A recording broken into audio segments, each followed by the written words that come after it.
We have another Amiga to look at this week. It's in this box that was sent in by Richard.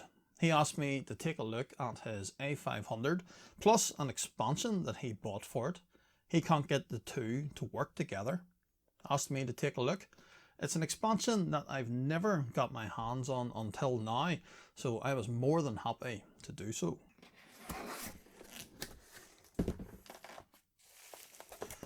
And this is the expansion here.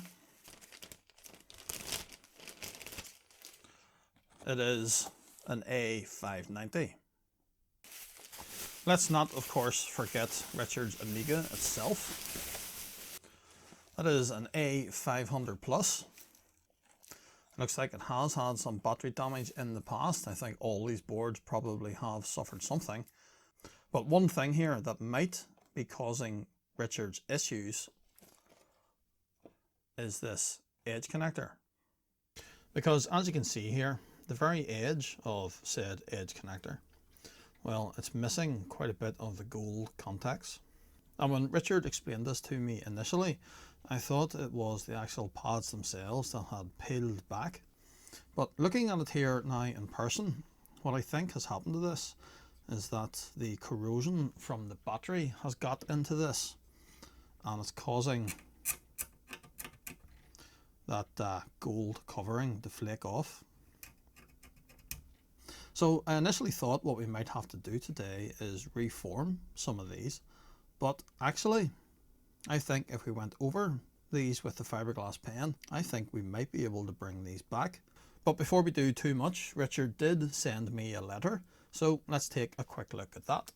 Dear Glenn, first of all, I'd like to commend you on your YouTube channel. As discussed, I've posted my A500 Plus and A590 boards off to you. I was delighted when you said you'd take a look. As a kid, I saved for an A500 and, as sad as it sounds, found myself flicking through Amiga computing and Amiga format, looking at the sidecar hard drives that I couldn't afford. Fast forward almost 3 decades and I've bought an A500 Plus, which I've had repaired, and recently have purchased the A590. I discovered some nasty looking problems with the edge connector. This sits alongside my small but growing vintage collection. So yes, Richard was explaining that when he got this A500 Plus, it had the battery damage. He has had it repaired by Pure Amiga, and it was done just in October last year. And then he's went and bought himself this. Now, this was listed as working, as I understand, but when he tried to plug it in here, it doesn't work. And as I said, through our discussions, we think the problem is probably just this. So back to the letter. I'd really appreciate it if you could look at the following. The edge connector on the A500 Plus is faulty. I only want a SCSI SD card in there rather than the old big XT drive. If the modification can be done to power the A590 from the A500, that would be great. Assuming the edge connector can be fixed, if you'd like to feature a SCSI SD card on the same video, then please get one and I can pay you back. I think I'm keen to see Workbench 1.3 installed and running. I'm not sure if the ROMs on the A590 need upgrading to work with a SCSI SD card. If you spot anything that will prolong the life of the A500 Plus or the A590, then please do as you see fit. Thanks again and enjoy. Cheers, Richard. So we've already spoke about the edge connector. He wants a SCSI SD card solution. There are a couple of options out there, the Blue SCSI or the Zulu. So we'll have a think about that and get him one of those for in there. He wants Workbench 1.3 installed. Okay, fair enough, that should work okay on the setup.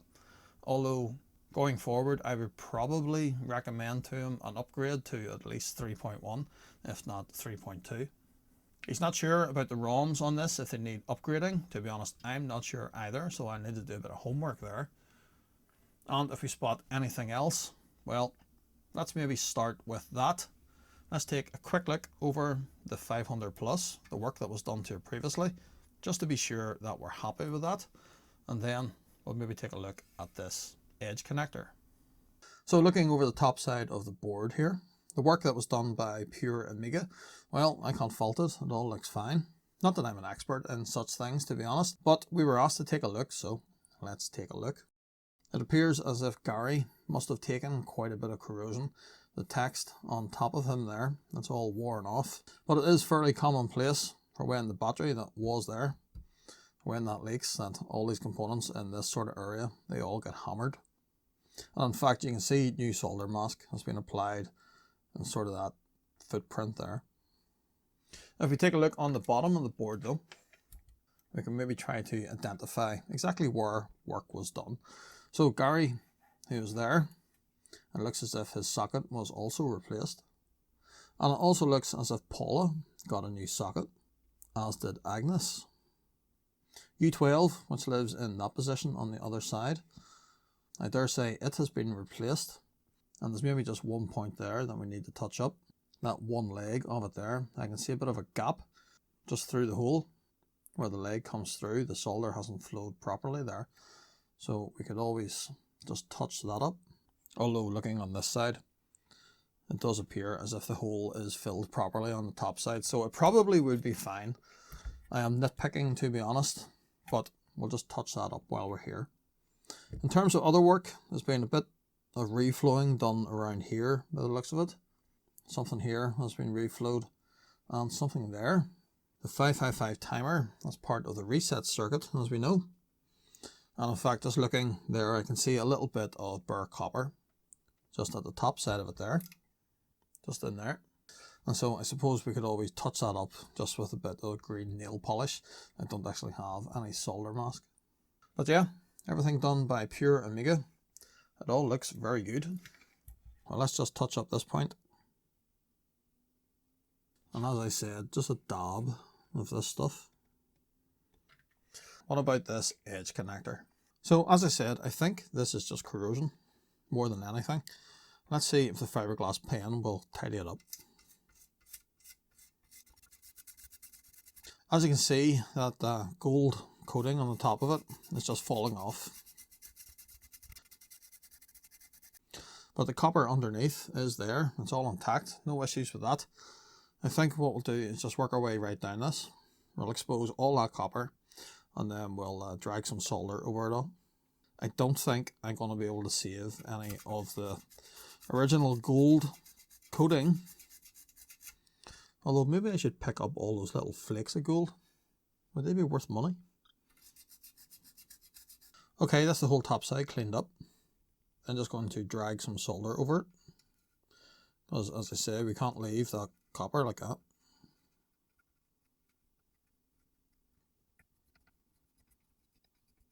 And now granted, that's a bit of a mess, but then we'll go back over it again with this stuff and that should just tidy it up. Should also help just pick up any wee bits I missed the first time round. And we'll just go over it with some IPA and that should be it. And I don't think that looks too bad. So I'll just finish tidying up this top side here and then we'll just do the same again on the bottom. Okay, all done. And I know some people are going to wonder, why did I do them all? Why did I not try to save some of the gold contacts? Well, the ones that were heavily corroded, that corrosion had worked its way up underneath the gold on it. So all that had to come off. And I suppose, just to ensure longevity here, best to take all that off in case there was any corrosion hiding in underneath any other pads that may manifest problems at some point in the future. But before we jump in and test the 590, I want to first power up the A500 Plus itself and try Amiga test kit just to make sure that this thing is working correctly. Okay, let's throw the switch. Looks good. I mean, I'm expecting this to work. Richard didn't say there was any problems with it, but just want to be sure. So, Amiga test kit. Memory, 1 megabyte chip, that's correct. Let's do a quick test. Been round a couple of times, that's fine. The controller ports, left button, right button, that's okay. Yep, that's okay as well. Audio, That all sounds okay. Low pass filter. Yeah, that's working okay.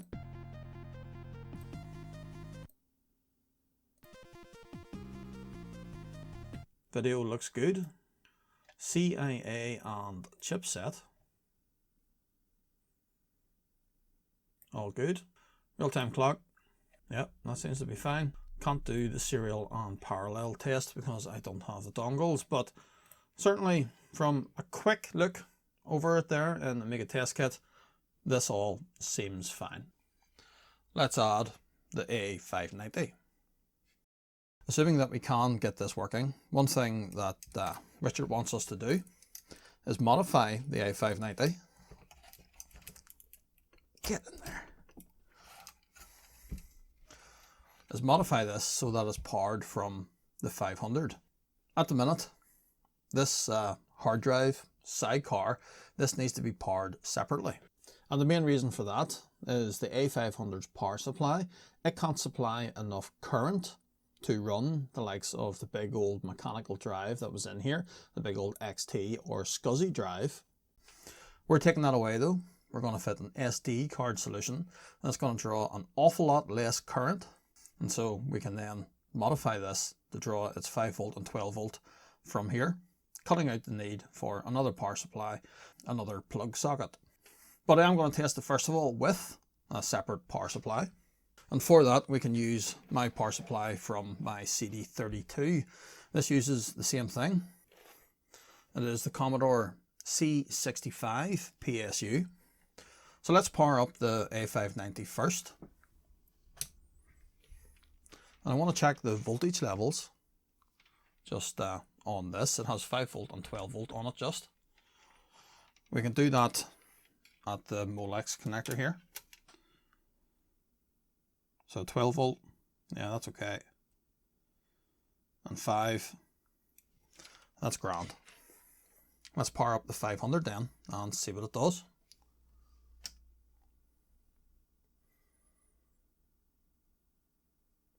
Yeah, it doesn't seem too happy. A purple screen? What does a purple screen mean on Amiga? Oh, and now it's went black, no signal. Something is very much not happy. Let's just disconnect this again. Let's just try the Amiga alone again. Yeah, that's happy enough. But with this connected, it threw that purple screen and then went black. That seems strange. Let's try reseating that again. Let's try it one more time.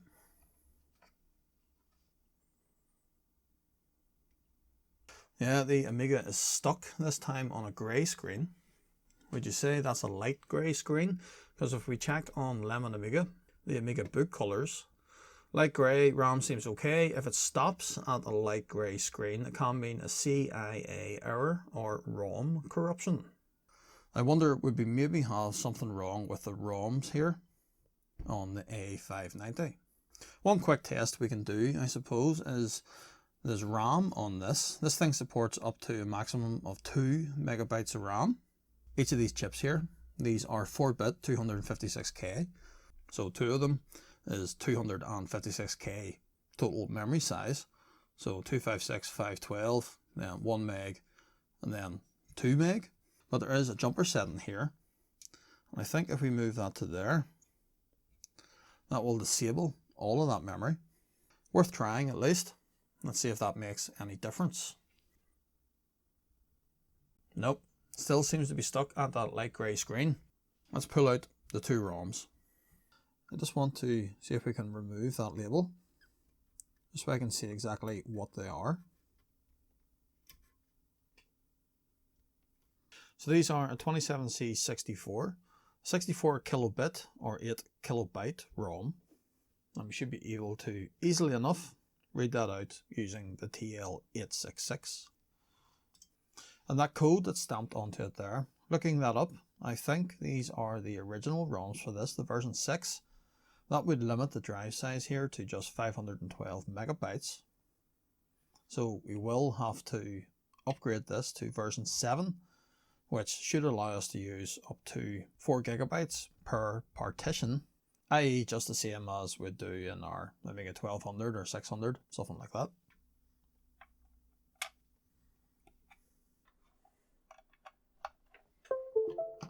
So on the computer here, in the XG Pro software, let's select our chip, 27C64. We'll just take the AMD flavour of it. I don't actually know what manufacturer that chip is, but this will do. And just because that probably is the wrong manufacturer, we'll turn off the check ID. So can we read it out? Yep, there it is. But how does that compare to another copy of the version 6 ROMs that I found? Well, if you browse into this folder here, you can see that the ones that I found, they do have the same 6-digit number at the start, 390388, but these ones are -03. The ROMs that are on the A590 here are -01. So I'm not actually sure if these will be the same or if they might be slightly different. The one in the TL866 at the minute is that, the 388. I'll open that. And yeah, that's different. You can't confirm it by trying to verify it against what's on the chip. It's different. It is considerably different. Let's try the other one.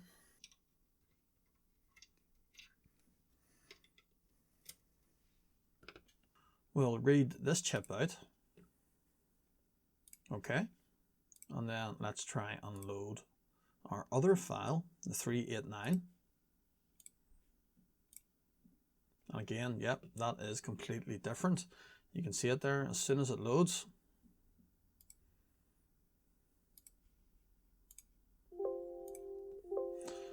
And again, if we try to verify, you can see just how different it actually is. But I'm not convinced actually that that means that these are faulty. I can't find a dump of these ROMs with the -01 against it.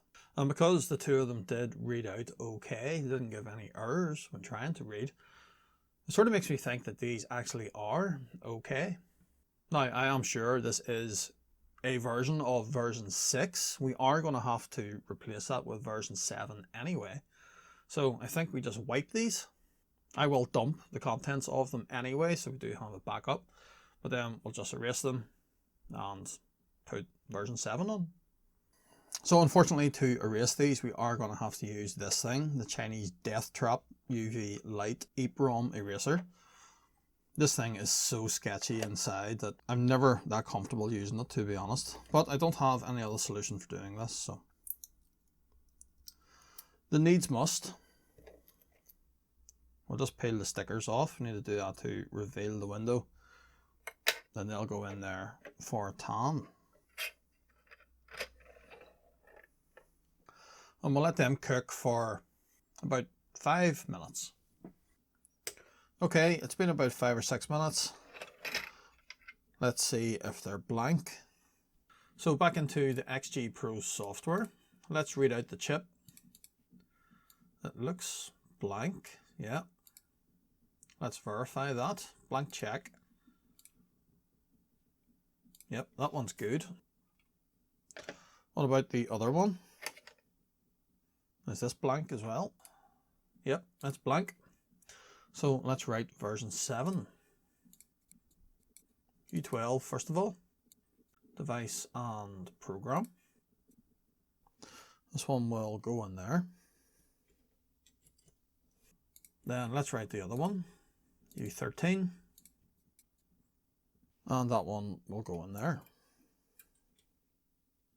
And so does that make any difference? Do the version 7 ROMs make any difference to this? Let's power up the 590 first. And then power up the Amiga.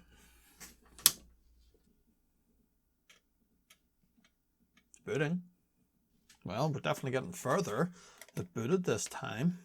Is anything happening in the Amiga test kit? Do we see any more memory? No, we don't, but remember, I disabled it. Give me a second. I moved that jumper back to 2 megabytes. Let's see what it does now. So again, 590 powered on first, then the 500. Do we see any additional RAM? No. Bummer. Oh, and it was looking so good for a second there, wasn't it? So as I said, the 590 was sold to Richard as working. And let's have a bit of faith in the Amiga community. Let's assume that this does work. It was sold as working, so let's assume this works. The problem must be in the connectivity between this and his A500. So I've pulled out my machine. Let's try and test it with this. The CPU there sitting at a funny angle. Little bit of chip creep. Funnily enough, when I bought this A500 Plus, I've had this for quite a while, but when I picked this up years ago from eBay, it was sold spares or repairs, and the only thing wrong with it was that the CPU had fell out of the socket. No idea how that happened, but it must be the easiest fix I've ever had to do. But with the 590 connected to my machine, does it work now? Here we go.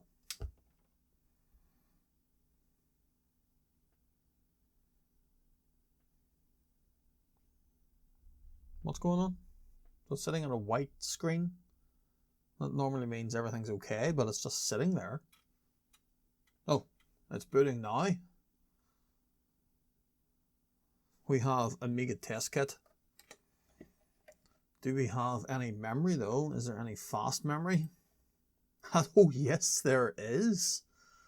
Oh yes. Right, so 2 MB of fast detected. This machine does have 2 meg of chip and also 1 meg of slow, but that is certainly looking good. Was that delay at the start when it was sitting at the white screen? Was that delay the A590 here looking for a hard drive? I think it probably was, you know. But at least that hopefully confirms that this does indeed work. Why doesn't it work though on Richard's board? So I just tested it again there, and yeah, it's still not working. In fact, it's now back to just showing that grey screen.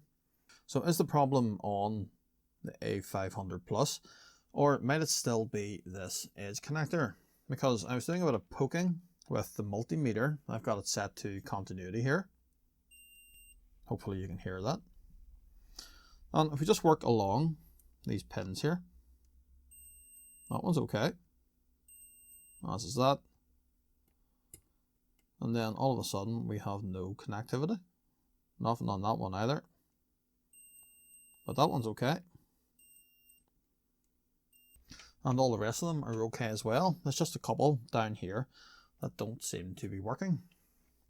I just want to check the bottom side as well, just to make sure this connectivity is good on all of those pins. Well, yes, the other side is all fine. So it's just a couple of pins in this position here that don't seem to be making contact. Let's just give them another clean first of all, just in case I missed something. I did put some flux on this and go over it again, so maybe there's some residual flux left on that that's causing a connectivity issue. Although you can see what's coming off here with the cotton bud. Truth told though, I'm not actually sure if that's maybe just the solder itself being evaporated by the IPA. And there's quite a harsh chemical after all. Okay, it's all been cleaned, but I also went back over this and added a bit more solder. Obviously when I took off the gold plating originally, I made the board here slightly thinner. The whole idea of putting the solder back on is to, yes, coat and protect the exposed copper, but to build up that thickness again. And I just wonder if maybe I hadn't built it up enough, and was that giving us the problem? So let's try it again now. That does feel a little bit tighter to get on there, but will it work? Power on.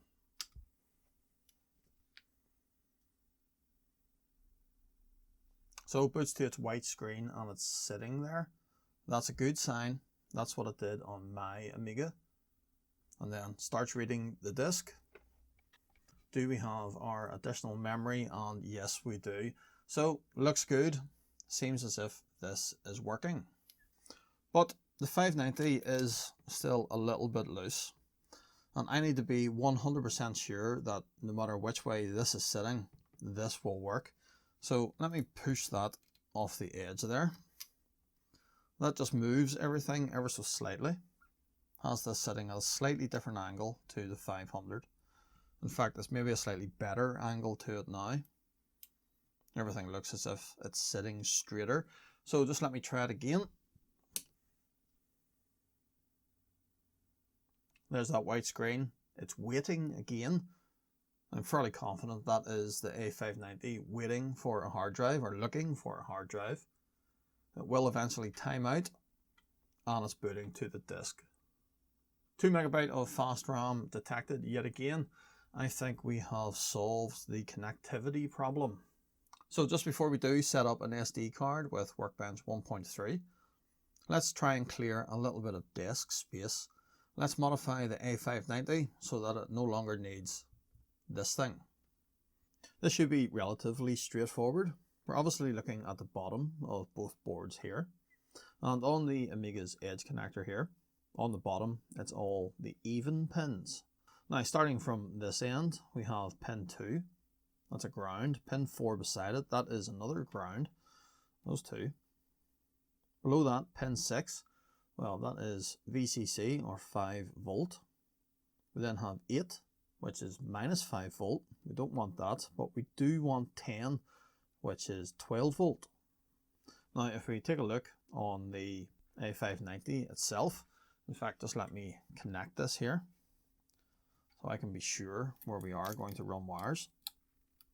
Well, on this board, pins 1 and 2 are connected to the ground. Pins 3 and 4, which are ground on the Amiga side, they're not actually connected to anything here. Equally, pins 5 and 6, which are 5 volt on the Amiga side, well, they're not connected to anything either. They are, of course, connected there, but if I go from that pin up to the 5 volt pin here on the Molex connector on the A590, well, there's no connectivity. Equally, if we do the same on the 12 volt pin, which is that one and that one, well, there's no connectivity to 12 volt on the Molex connector. There's currently no connection between the 5 volt and 12 volt rails coming from the Amiga to this. That's what we need to correct. We need to make that connection. So it will just be as simple as running a wire from pins 6 and 10, although I'm not going to take them to the Molex connector, rather I'm going to take them over here and make them off onto the bottom of the power connector. Well, there's the wires on. Routed them so that they do not cross over each other, and just put a couple of wee dabs of hot glue just to make sure they stay in place. Because these are on the bottom side of the board, they do need to run in between some of these legs that are sticking through from the other components. They are all quite sharp, so I don't want a situation where the wire may come into contact with one of those legs and the leg might break through the insulation, causing a short. But with the hot glue on there, it should be fine. There shouldn't be any issues, nothing should move. So let's just reattach everything and try it.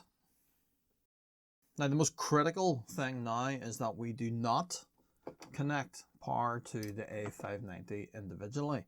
It is now getting its power from the 500. But does it still work?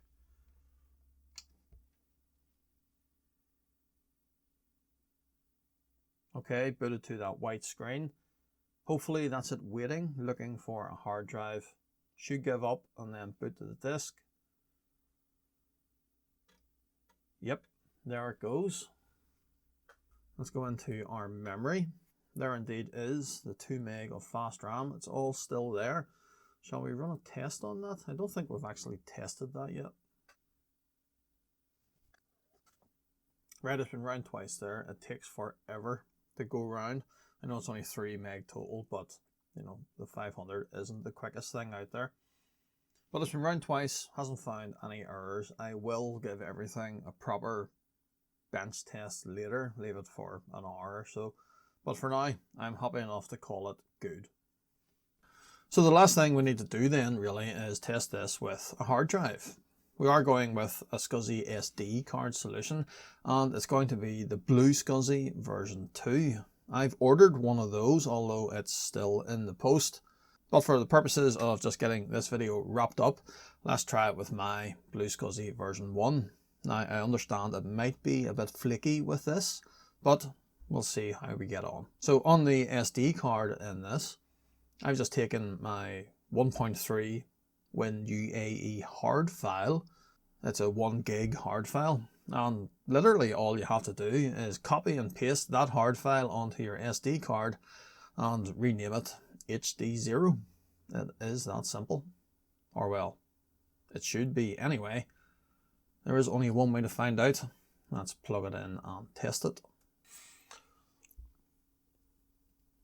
So SCSI cable in there. Pin 1 on this is to the left hand side, so I'll just have to leave this hanging off the back of it for now. The Blue SCSI does need power though. We can pick up the power from the Molex connector here.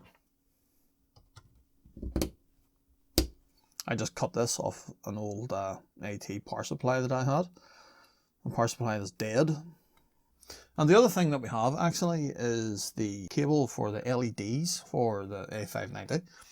This thing, the power LED and the drive access LED. So we can plug that in, it goes there.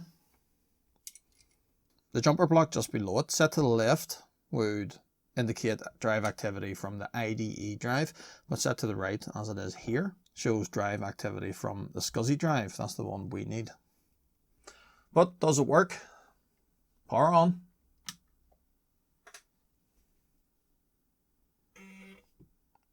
Yep, we're getting the drive activity light. It is flashing away there. And yes, it does seem to be booting. That was very easy, because literally all I did was take the hard file, copy it onto the SD card and change the name of it to HD0. I didn't even have to change the file extension name. It's still .hdf, which is the WinUAE hard file. And yeah, everything seems to be working fine. Shall we stick in sysinfo? Because with this we can test the drive speed. And in fact, just before we do test the drive speed, this adds a little bit of fast RAM, so should make the 500 slightly faster than stock. Let's just run a speed test. And yeah, I suppose it is.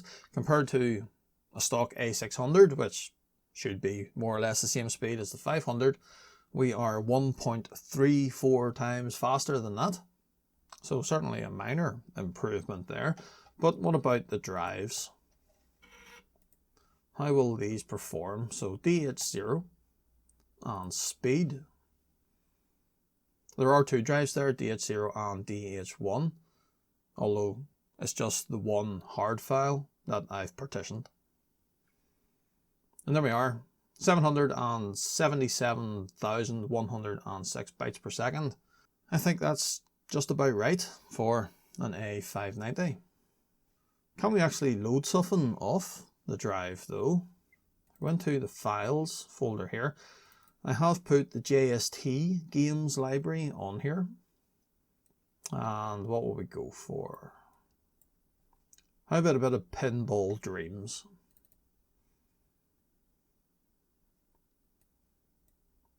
This is an AGA game. That's not going to work. But does Pinball Dreams work? It's accessing away here, doing something. And yeah, there it goes. Well, there it is. It's all working.